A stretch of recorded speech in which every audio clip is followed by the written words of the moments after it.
except in defense, just to defend themselves only. But they could never go back and do a campaign, and they had been horribly abused for those years. Now, if somebody doesn't know this, that's no problem. But if you know it, and you purposely and intentionally leave that out of the story, shame on you. When the message came to Muhammad in the beginning, his own tribesmen, the leaders, his grandfather was the leader of all, turned against him because what he was saying interrupted their pagan worship, their false gods. They were not Christians, they were not Jews. They were the worst kind of pagans there are, and so loaded with superstition that they would even kill their own daughters out of superstition, believing that this is something bad to have a daughter born to you instead of a son.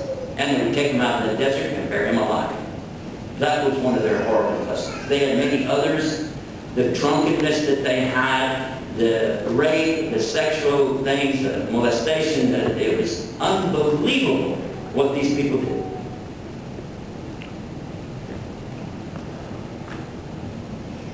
But then these verses came step by step, ordering people to have better conduct, but especially of worshiping one God. The first verses all dealt with worshiping one God. Worship one God. But this alienated those who wanted to have the multiple gods. And one of the reasons why, by the way, is because when you have multiple gods like that, somebody always has to be in charge of this God or that God, and they will tell you, you know, you need this or that, and they go confess their sins to that person doesn't, well, you need to do this or that, and give some money to me, and it becomes a way to control people. This is well known.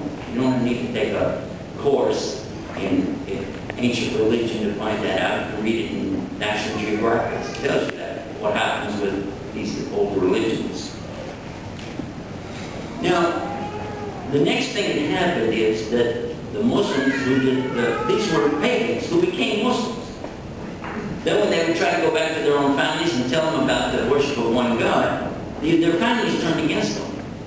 They were alienated immediately, and they began to persecute them and even torture their own relatives because they didn't want them to go to Islam.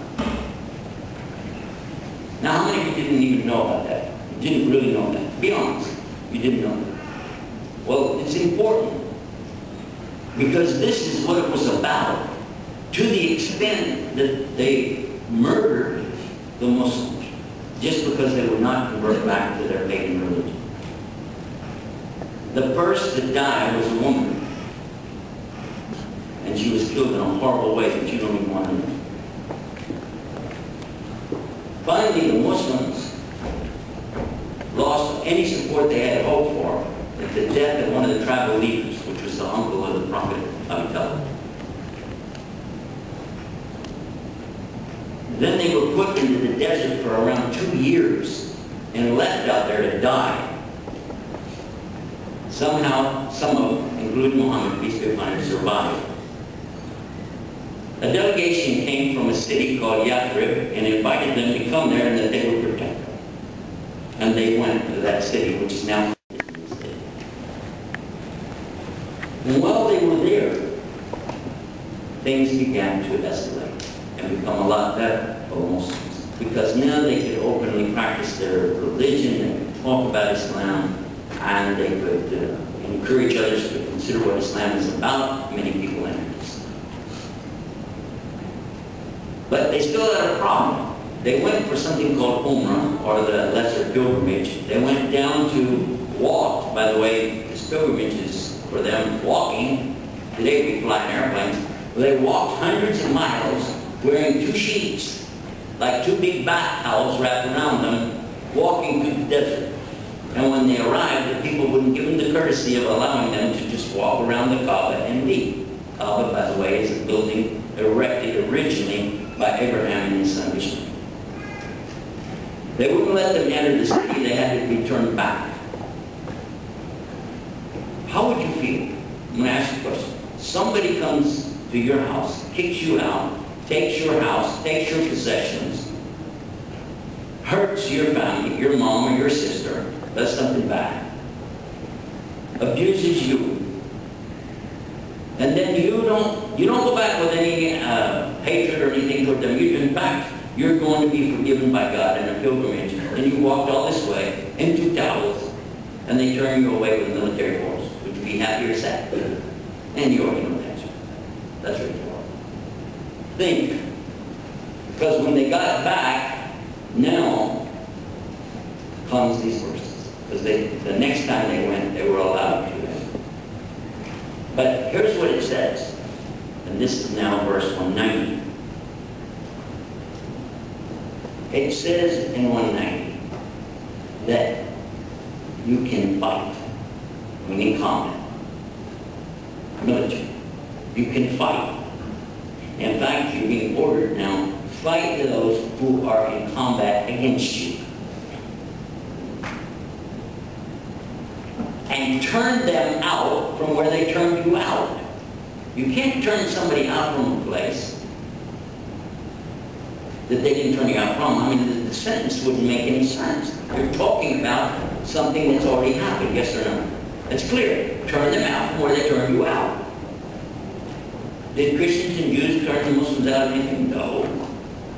It was specific. It was talking about those pagans, what's called in Arabic mushrikeen, the idolaters of Mecca, and it was talking about their own land, and it was talking about getting property back. You can fight them wherever they are. If they come at you and they're fighting, you fight them. But if they stop, you have to stop. Because otherwise you're the transgressor, and Allah doesn't love the transgressors. Just like that. So you will become what they were. So if they're fighting you, you're fighting back, they stop, you have to stop. That's what it says. So what it did was to show rights, but limits, because Islam is always about those two things in a balance. Rights and limitations. Rights and limitations. Women have rights in Islam, but there's limits.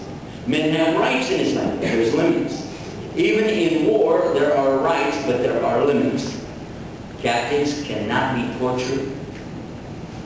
Captives cannot be stripped of their clothes and paraded around like dogs. Read into that what you want. They get to eat the same food that you eat and drink the same drink that you drink. How many of you saw, what was the name of the, I was trying to think of the name of that movie, it just came out recently. And it was about Guantanamo Bay. And it showed that the man had an allergy to citrus fruit. And they forced him to eat citrus fruit, saying it was in the name of international security and that they were going to force him to say certain things. And by the way, he never did say any of the things they wanted. He just died. One of them died. You ever see it?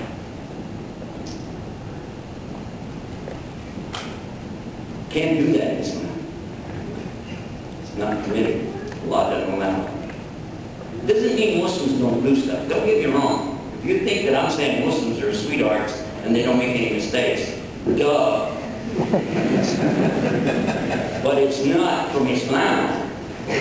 It's not from what's being taught. It's from what they're doing. It's not Islam. I think that sets enough of a tone for a better understanding. I talked on some harsh subjects tonight. I did. But to be fair, I travel like this all the time, week after week, and I get some pretty harsh questions. So I thought, well, tonight, let's do it a little different. I'll throw it all out there, and now we can have a speech afterwards and the questions. Islam really is a beautiful way of life because it covers everything for you. Everything for you. Showing your purpose from the time you're born to the time you die. How to deal with your life from the time you wake up to the time you go to bed. The things that Allah would have you do to make your life better for you. Showing you things that if you just adhere to them, your whole life will be better. Your health will be better. Your mental attitude will be better. Your whole psyche will be jumping up and down going, hey, I feel good. Now that's the issue. It's so amazing that if you took the time to find out about it, you'd have to at least accept, as many scientists have today, there must be a God. There's got to be, because there's no way that 1,400 years ago somebody could have come up with these things. Some of the few, I'll just touch on a couple of them for you. Prophet Muhammad, peace be upon him, told us never to stand up when we eat or drink. Always sit down when you eat or drink.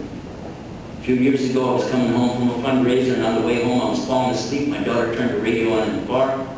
real loud to wake me up, and it was a speech given